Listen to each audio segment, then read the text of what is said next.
Assalamualaikum warahmatullahi wabarakatuh. Balik lagi dengan gue Irman dan selamat datang kembali di Chemistry, cerita mistis para pendaki. Apa kabar kalian semua? Semoga baik-baik saja, dilimpahkan rizkinya, dan selalu dalam lindungan Tuhan Yang Maha Esa. Kali ini ada sebuah cerita yang dikirim oleh Bang Rey saat melakukan pendakian ke Gunung Sindoro pada tahun 1999. Ia dan teman-temannya mengalami kejadian yang cukup mengerikan. Seperti apa keseruan ceritanya? Simak selengkapnya di Chemistry. Tapi seperti biasa, sebelum kita masuk ke ceritanya, jangan lupa like, comment, and share video ini. Subrek, nyalain juga lonceng notifikasinya supaya kalian gak ketinggalan cerita-cerita selanjutnya.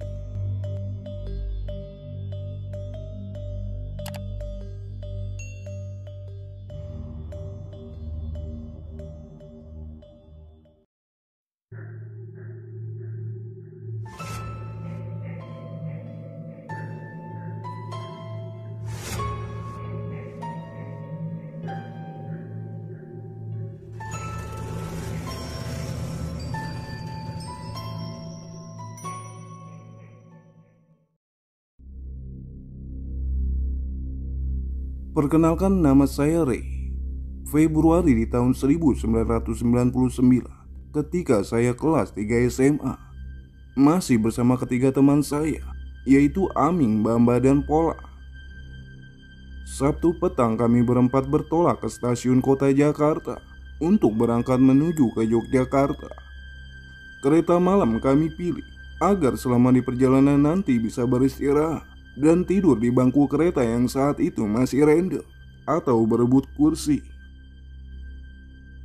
Kumandang azan maghrib, kami semua sudah tiba di stasiun kota. Seperti biasanya, kami membeli beberapa makanan dan minuman untuk di dalam kereta. "Gue beli tetes dulu ya," ucap Aming kala itu.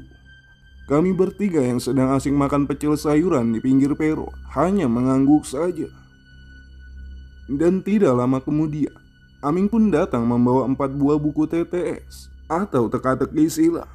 Hiburan kami era 90-an saat berada di kendaraan ataupun sedang ngecamp di gunung. Hampir pukul 18:45, kami berempat sudah berkemas dan mengecek barang-barang serta logistik kami. Kemudian pukul 7 malam, kami semua pun mendapat tempat duduk di gerbong depan. Sembari menunggu kereta berangkat, kami berempat merencanakan akan naik ke Gunung Merapi dan tujuan kami turun di stasiun Lempuyanga. Kereta pun mulai bergerak. Tanpa terasa mengobrol, kereta sudah melintasi stasiun Manggarai. Sembari memandang jendela kereta, saya pun bersandar di kaca dan tertidur. Hari yang melelahkan malam itu, saya isi dengan tertidur lelap. Saya pun terbangun pukul 6 lebih, sementara ketiga teman saya masih terlelap. Kereta saat itu melewati stasiun Wates saat saya terbangun menuju stasiun Sentolo. Karena sudah pagi, saya pun membangunkan ketiga teman saya. Gerbong saat itu sudah tersisa beberapa penumpang saja yang akan turun di stasiun Lempuyanga. Tepat pukul 7 pagi, kami pun tiba di stasiun Lempuyanga dan mencari sarapan pagi. Ada sebuah warung kecil di dekat stasiun ini. Kami pun memesan kopi dan sebagainya. Dan dari arah samping kanan kami duduk, ada 3 pendaki asal Magelang. Kami pun berkenalan sembari sedikit basa-basi. Mereka adalah Mas Aris, Mbak Lestari, dan juga Mas Agu. "Masnya mau naik kemana?" tanya Bamba. "Kami mau ke Sindoro," jawab Mas Agu. Dan hampir 1 jam kami bertuju mengobrol. Mbak Lestari menyarankan kami berempat untuk ikut ke Gunung Sindoro saja, ke arah Wonosobo. "Sudah nanggung, Mbak, kita udah sampai sini," ucapku. Namun Mbak Lestari menawari kami tumpangan gratis menggunakan bus sedang 3/4.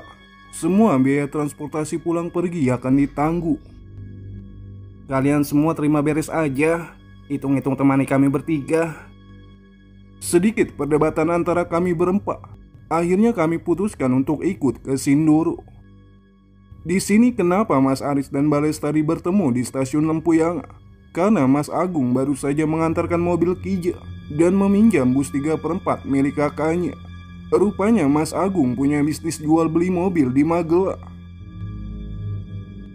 Singkatnya, pukul 8 pagi kami melaju menuju Wonosobo. Hampir 4 jam lamanya kami baru sampai di base camp Anggrung Gondok atau Pajero Sindoro. Saat berkumpul di base camp, saya dan Polan mengurusi maksi pendakian Gunung Sindoro via Alang-Alang Sewu.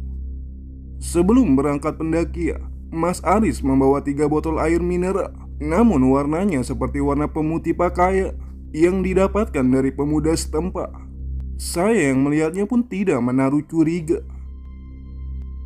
Kami bertuju memulai pendakian setelah sholat zuhur, tepatnya pukul 1 siang. Pendakian pun dimulai.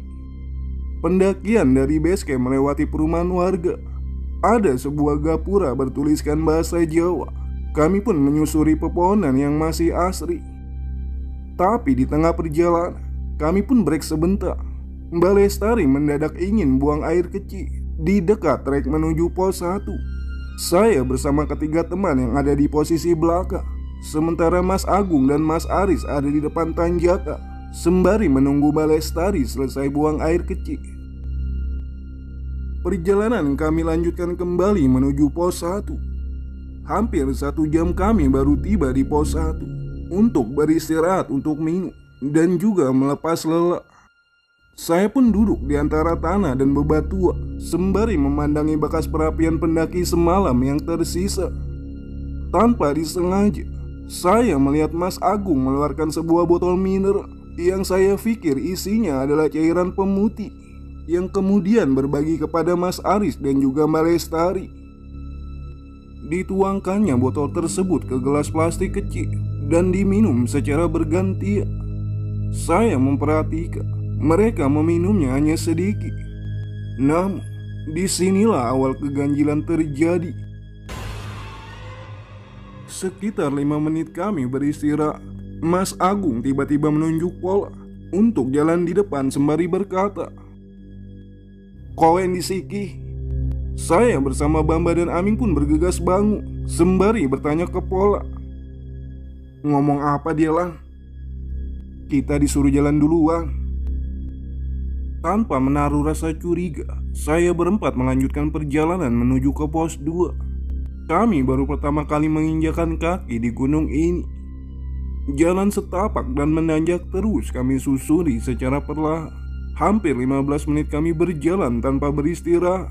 Kami berempat baru tersadar ketiga pendaki Magelang tersebut sudah tak terdengar lagi suaranya. Kami pun berhenti hampir 5 menit di tanjakan ini, namun tak kunjung jua bertemu. Dan karena waktu sudah mulai sore, kami pun melanjutkan perjalanan kembali. Karena di atas trek sana terdengar suara orang-orang, pertanda ada pendaki lain. Perlahan kami melangkah. Kami susuri hampir 10 menit. Suara orang-orang yang kami dengar tadi terdengar begitu jelas. Kami berempat pun mempercepat langkah ini, dan tibalah kami di persimpangan Gopita. Kami bertemu dengan belasan pendaki asal Surabaya. Kami pun saling sapa ke mereka untuk sejenak beristirahat. Dan hampir 10 menit kami beristirahat, rombongan Surabaya tersebut memutuskan lanjut menuju ke pos 2. Sedangkan kami berempat masih sedikit cemas pada 3 teman kami yang dari Magelang itu. Tak lama, pendaki Surabaya itu pun menghilang dari pandangan kami. Kemudian terdengar suara cekak-cekik suara manusia dari arah bawah sana. Ya, itu adalah mereka, Mbak Lestari dan kawan-kawan. Raut wajah mereka memerah dan juga berjalan gonta. Kemudian duduk di sebelah kami berempat. Mbak Lestari pun masih terlihat tertawa, sementara Mas Agung mengeluarkan botol mineral yang berisi cairan seperti pemutih pakaian. Kemudian mereka bertiga minum kembali. Saya memperhatikan mimik wajah Ami, resah dan membuang pandangannya. Dan tiba-tiba menghampiri saya Polan dan Bamba. "Lanjut yuk, Ada yang gak beres nih, ucap Ami. Saya bertiga pun saling pandang dan melihat reaksi Aming yang tiba-tiba berbicara seperti itu. Dan rupanya omongan Aming didengar oleh Mbak Lestari. Terlihat dari mimik wajahnya seperti orang marah memandangi kami berempat.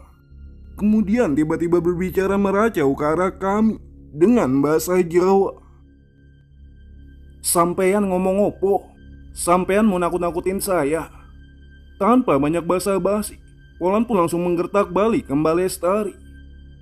Gak usah marah-marah, urus saja temanmu itu. Mabok kok di gunung. Saya pun tiba-tiba ditarik paksa oleh Polan. Ayo jalan. Kami berempat pun langsung bablas menuju ke pos 2 karena waktu sudah hampir pukul 3 sore.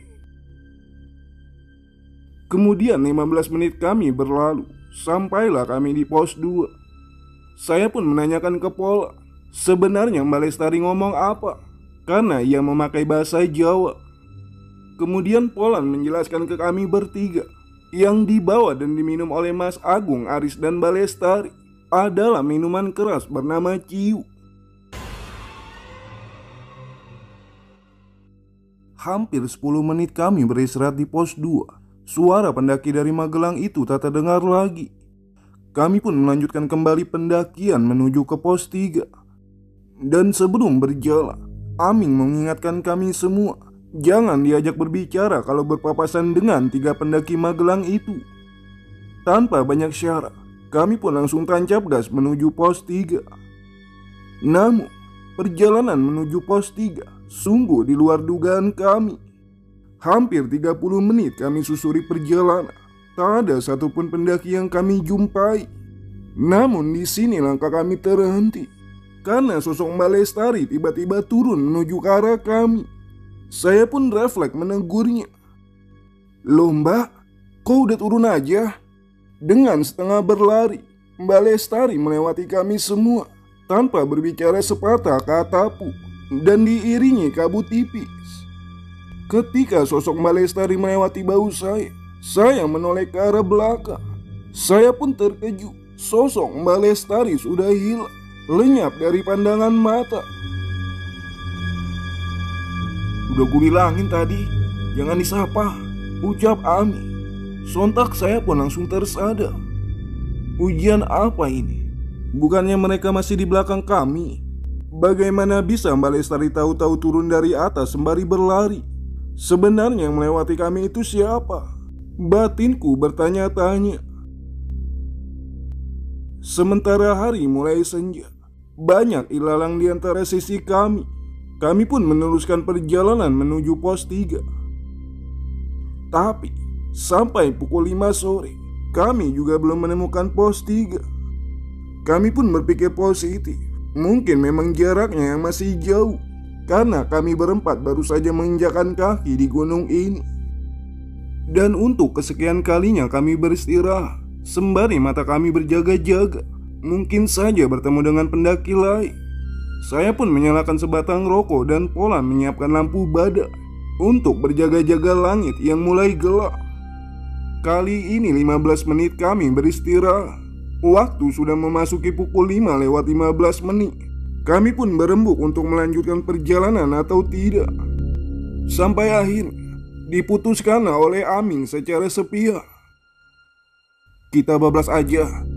Apapun yang terjadi, kita nggak bisa berlama-lama di sini.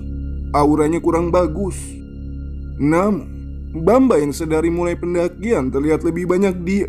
Tiba-tiba memukul kepala Ami. Ngomong apa sih lu? Ingat gak kejadian tempo dulu? Kemudian kami berempat pun hanya saling diam. Tanpa ada komando, kami semua bergerak menuju ke pos 3 yang belum kami ketahui jaraknya, masih jauh atau mungkin sudah dekat. Sementara hari mulai gelap, kami masih berada di sekeliling alang-alang. Dan masuk pukul 6 sore, kami semua pun berhenti, menyalakan satu lampu badai dan satu buah senter. Dengan posisi Polan di depan, Aming di barisan kedua, saya di barisan ketiga, dan Bamba di barisan belakang memegang lampu senter. Jalanan masih setapak. Tanah keras ada beberapa kerikil dan menanjak. Kami pun berhenti sejenak untuk meminum air. Tapi tiba-tiba Aming menarik tas saya.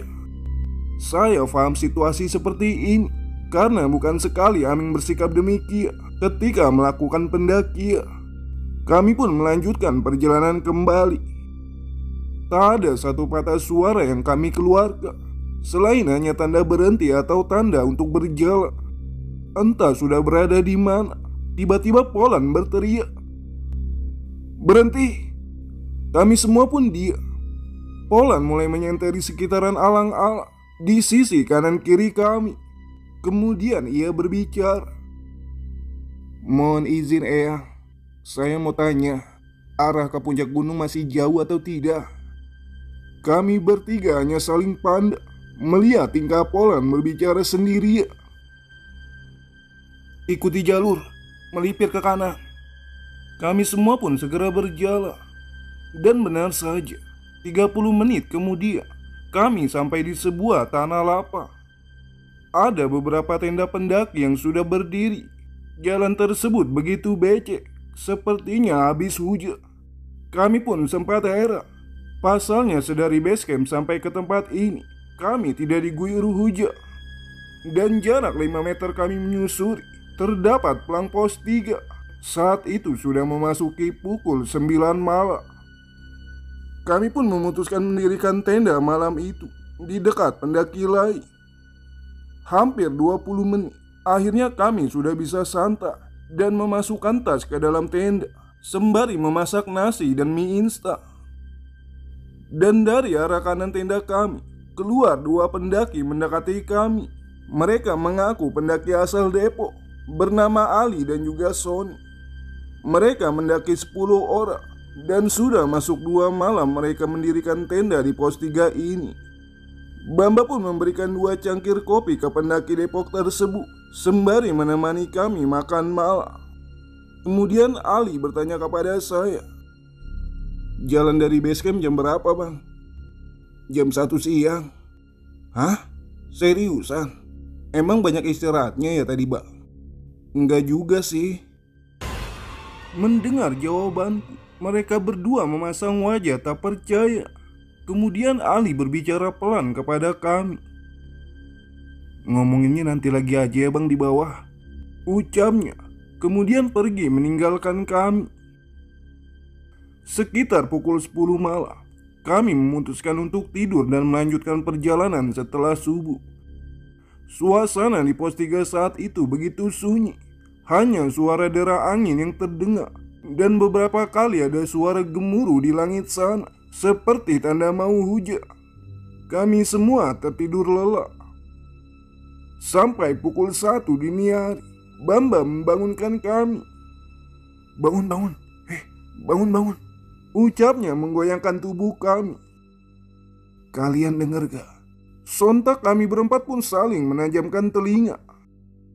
Saat itu terdengar suara tangisan lirih perempuan. Suaranya begitu dekat sekali dengan tenda kami, diiringi suara langkah kaki seseorang yang begitu kencang. Kami berempat pun saling pandang satu sama lain. Kemudian Aming membuka pintu tenda. Polan keluar tenda sembari menarik lengan saya, diikuti Aming dan juga Bamba. Suara tangisan tersebut masih ada. Sembari mengarahkan senter ke samping kanan tenda, tiba-tiba Polan berteriak, "Astagfirullah!" Sembari menyentari arah senter tersebut. Ternyata suara tangisan tersebut berasal dari Mbak Lestari dengan posisi jongkok dan jari menutupi wajahnya. Suasana mencekam pukul 1 pagi di pos 3. Tak ada satupun pendaki yang keluar dari tenda. Hanya kami berempat yang menyaksikan sosok ketiga pendaki dari Magelang ini. Salah satunya tergeletak tak berdaya. Ya, dia adalah Mas Agung. Keadaan Mas Agung kala itu pingsan, dan Mas Aris kelelahan, serta keadaan Mbak Lestari yang terus-terusan menangis. Saya mengangkat Mas Agung bersama Bamba, sementara Mbak Lestari dipapa oleh Pola, dan Aming memapa Mas Aris. Ketiganya kami masukkan ke dalam tenda. Aming pun memasak air panas, Sementara saya dan Polan mengganti baju Mas Agung yang basah kuyup dan masih tak sadarkan diri. Bamba tengah sibuk menenangkan Balestari yang masih menangis. Sementara Mas Aris hanya terdiam dengan posisi duduk sembari memegang dengkul kakinya karena kedinginan. Hampir 30 menit kemudian, air panas pun sudah matang dan Polan menyiapkan makanan untuk diberikan ke Mas Aris dan juga Balestari. Mulut mereka berdua bau minuman keras, pakaiannya yang kotor dan sedikit lembab. Setelah hampir 1 jam, Balestari mendekati saya dan berbicara. "Aku mau turun, aku takut." Di tengah kekalutan Balestari, Mas Aris pun berbicara ke arah kami. "Kita bertiga diganggu oleh penunggu gunung ini. Mereka masih ada di sini." Sontak Aming dan Bamba pun langsung mengadik Mas Aris secara bersamaan. "Diam!" Mas Aris pun seketika seperti orang ketakutan dan Balestari masih menangis di dekat saya. Kemudian Polan menanyakan perihal tas ransel mereka bertiga. Balestari dan Mas Aris hanya terdiam dan Mas Agung baru saja bangun dari pingsannya. "Saya udah gak ingat tas ada di mana. Saya hanya ingat ke arah mata air dekat pos 2. Kemudian keadaan tiba-tiba senyap. Gerimis pun turun. Kami semua akhirnya masuk ke dalam tenda dengan posisi duduk berhimpitan. Kami semua terdiam di dalam tenda tanpa berbicara sedikit pun. Gerimis pun semakin menjadi. Di tengah gerimis, dingin dan keadaan sempit di dalam tenda, tiba-tiba tenda kami seperti dilempari oleh sebuah batu kerikil berulang-ulang. Kami semua pun berkali-kali merasakan batu-batu kerikil tersebut dilempari ke arah tenda kami. Karena situasi masih gerimis, pintu tenda tersingkap angin. Lampu badai pun di depan kami tiba-tiba meremang karena kekurangan minyak tanah. Terlihat remang-remang mata kami semua ke arah pintu tenda. Tiba-tiba, seperti sebuah kepulan asap hitam tipis turun tepat di depan pintu tenda kami. Bunyinya seperti suara rem mobil bus. Asap kepulan hitam tersebut pun berubah seperti sosok tubuh memakai gamis hitam, berdiri seperti setengah membungkuk menghadap kami. Kemudian terdengar suara gamelan. Kami semua pun saling berpegangan tangan di dalam tenda. Di tengah kekalutan dan ketakutan kami, saya berdoa apa saja yang saya hafal.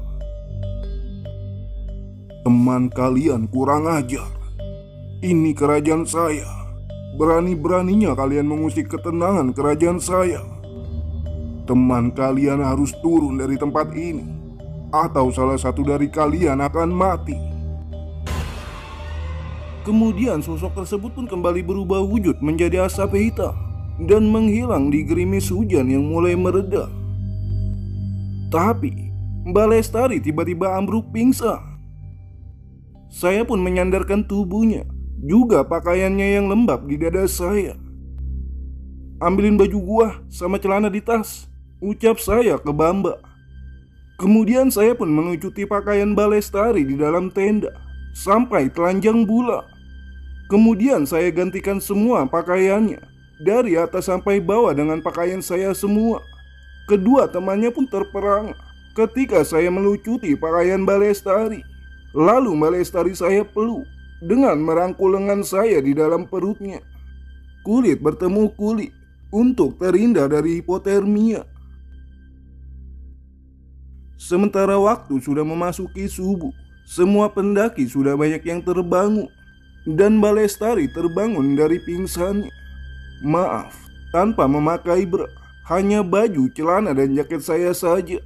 Selebihnya memakai sleeping bag untuk menutupi bagian tubuhnya agar tetap hangat. Kemudian masuk pukul 6 pagi. Saya pun lemas karena kelelahan dan kurang tidur. Saya sempat sarapan pagi dan tertidur.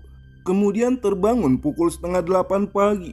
Lalu kami semua bergegas turun. Di tengah perjalanan turun, kami pun berhenti di pos 2.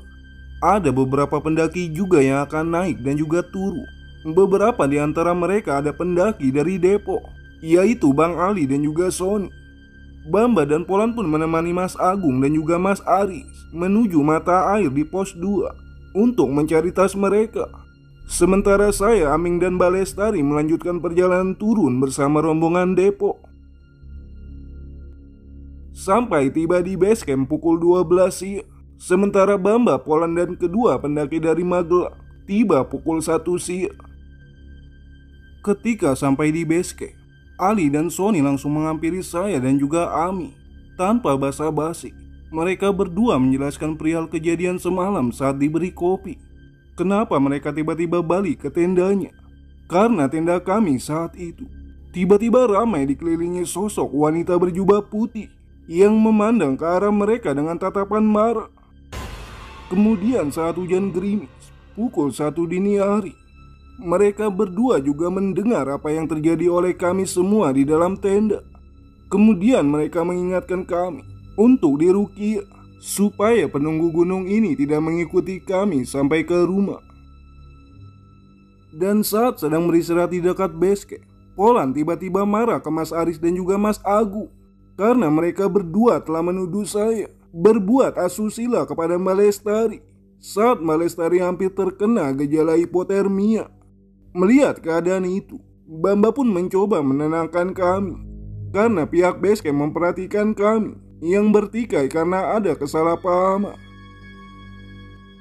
Kemudian kami pun bertanya kepada Mas Aris dan juga Mas Agung, kenapa mereka bisa tiba di pos 3 dalam keadaan tergopoh-gopoh.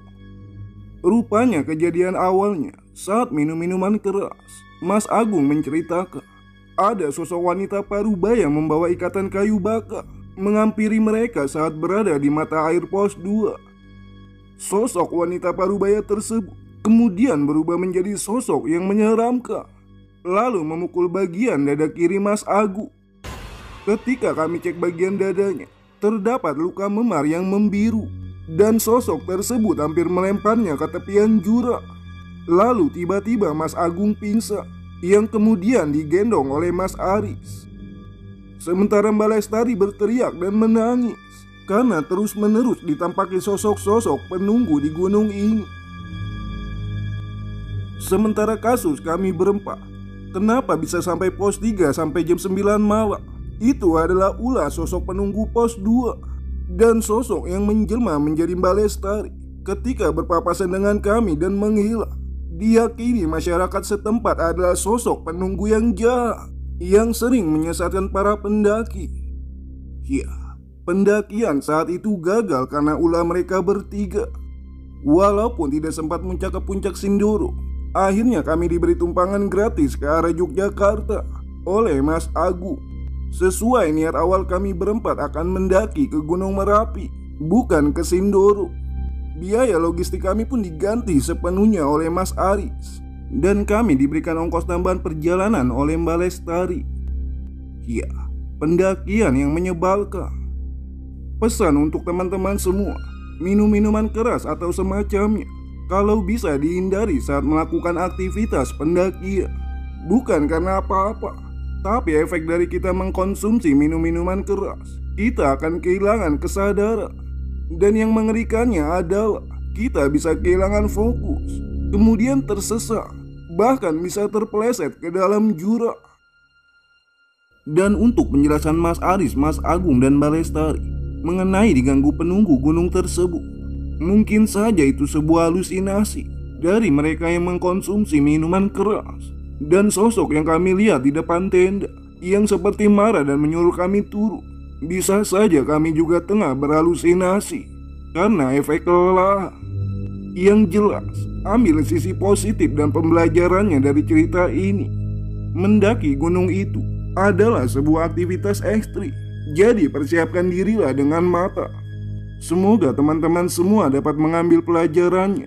Saya Ray pamit. Salam Lestari.